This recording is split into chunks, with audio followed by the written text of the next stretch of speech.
Hello everyone, it's Mark Quadega here. Welcome to the NT Pod, the podcast all about the New Testament and Christian origins. Today we're going to be looking at the topic of the other number of the beast.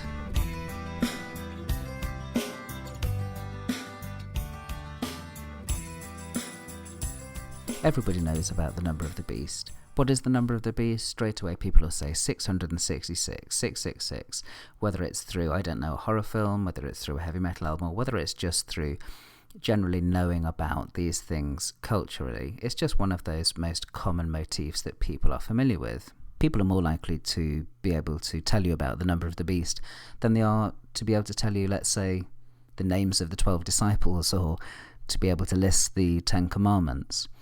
It's one of those things that's just deeply embedded in our culture. They'll even know where the number of the beast comes, which book of the Bible it comes, the very last book, the book of Revelation. Though unfortunately, quite often, this is given incorrectly as the book of Revelations with an S, something that's always going to drive your New Testament teacher to distraction if you say that. One of my favourite fun websites lists all sorts of different kinds of numbers of the beast. You know, it's things like 668, the next door neighbour of the beast, or 665.95, the retail price of the beast, or 656.66, the Walmart price of the beast, and so it goes on. The funny thing about these alternative numbers of the beast, though, is that there's a genuine alternative number of the beast that goes back very early indeed. It may even be the original reading of the book of Revelation. Let's remind ourselves of where it occurs in Revelation. It's in Revelation chapter 13 and verse 18, and this is how it normally reads. This calls for wisdom. Let the one who has understanding calculate the number of the beast, for it is the number of a man, and his number is 666. Now that's the usual reading of the text, and it's based on the vast majority of manuscripts that we have that witness to Revelation. But very early on, one of the early church fathers, called Irenaeus, discusses an alternative number of the beast that he knows about, and this alternative number of the beast is 616. He specifically talks about it as being 50 less than 666. Up until recently, we didn't have much more evidence for this alternative reading. But then, in among a whole bunch of manuscripts, fragments of manuscripts from Oxyrhynchus in Egypt, there was found one of Revelation, and it's one of our very earliest fragments of Revelation. And when we get to the part that represents Revelation 13:18, to our amazement, you look at the text, and there, as clear as day, in Greek letters, you get 616, this alternative reading. So could that have been the original reading of the text? Well, lots of people think that indeed it could have been. This is only very recent history that this has been made known, and you can see nice colour images of this alternative reading for free on the internet. So what's going on with this alternative number, 616 instead of 666? What does the text actually tell us here? Is it telling us anything? Well, of course, to a large extent, things like this are lost to history, and one of the things that the exegete has to do is try and reconstruct what the original writer, what the original readers understood by this. But there's one thing which we can do, and that's to try and work out what kind of figures in antiquity might have been pointed to by these numbers. Now, the ancients saw letters as having a kind of numerical value. Indeed, when you look at the Greek manuscripts of Revelation, they don't write it out in our kind of Arabic numerals, 666, like in the three letters 666 or 616. They write it out in Greek letters.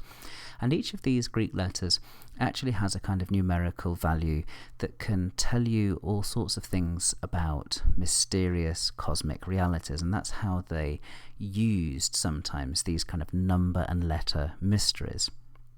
Now, when you get to 666, you have to ask the question, what did the author of the book of Revelation think that he was pointing to?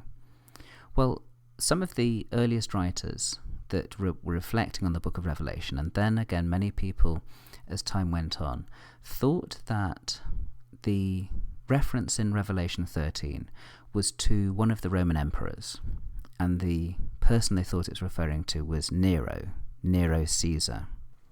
And there's good reason that they thought it referred to Nero Caesar, because the letters Nero Caesar, if you transliterate them over into Hebrew and take the Hebrew numbering equivalents for each of those letters and then add them all up, you get 666. So traditionally, Nero has been seen to be the target of John's invective here in Revelation.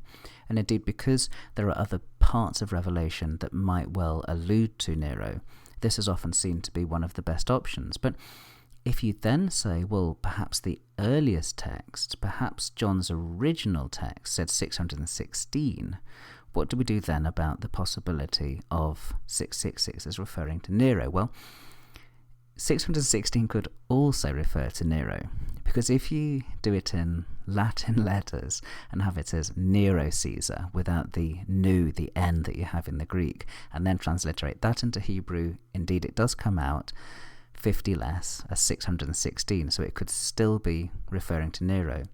However, there is a real problem with 616, and that's that, equally plausibly, it could be Gaius Caligula, who was a much earlier Roman emperor, and it could be that this was the original number of the beast.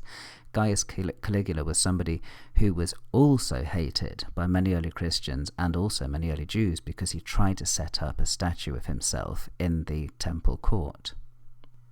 Well, of course, on one level this is all rather infuriating. When we're interpreting the New Testament, don't we want some answers? Don't we want someone to say, well, this is what the number of the beast is, this is who it refers to, and this is what you need to go and do with that information?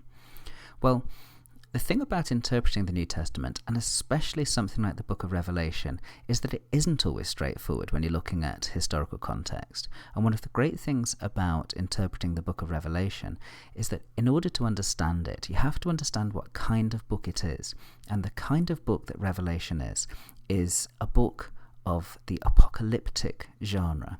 In other words, it's a kind of revelatory discourse in which a sage, a seer, a prophet, someone like the Apostle John that's named in this text, receives a kind of mystery, receives all these revelations from God and then reports them to humankind. And by their nature, these revelations are mysterious and coded, and they're supposed to make the individual read them carefully and go, aha, that's what that is, and that's what that is. I think one of the things that we can say clearly is that all of those fanciful and non-historical attempts to understand who the number of the beast is and to kind of pin this person on somebody other than a figure that clearly is meaningful to the writer are wrong-headed. And if we want to take Revelation seriously, if we want to understand what the book is trying to do, then we do need to look at it historically. And so the fascination for New Testament scholars and scholars of Revelation in looking at this is not just in trying to grab hold of another early text like we've got here where we have an alternative number of the beast, but also to take seriously the historical context of lots of what we have here in the book of Revelation. And I hope in future episodes of the NT Pod to return to this kind of interesting issue. Well, thanks very much for your company on NT Pod episode 8.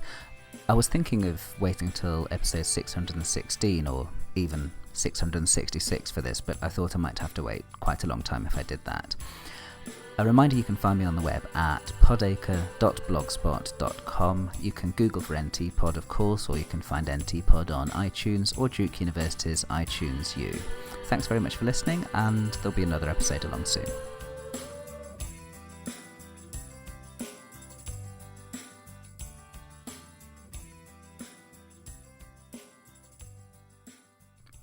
Oh, and as Columbo would say, one more thing.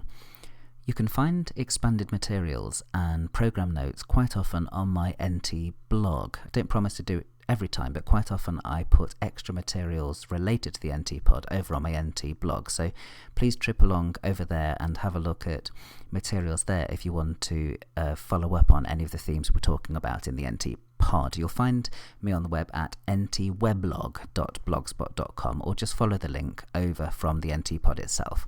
Thanks again for listening, and I'll see you soon.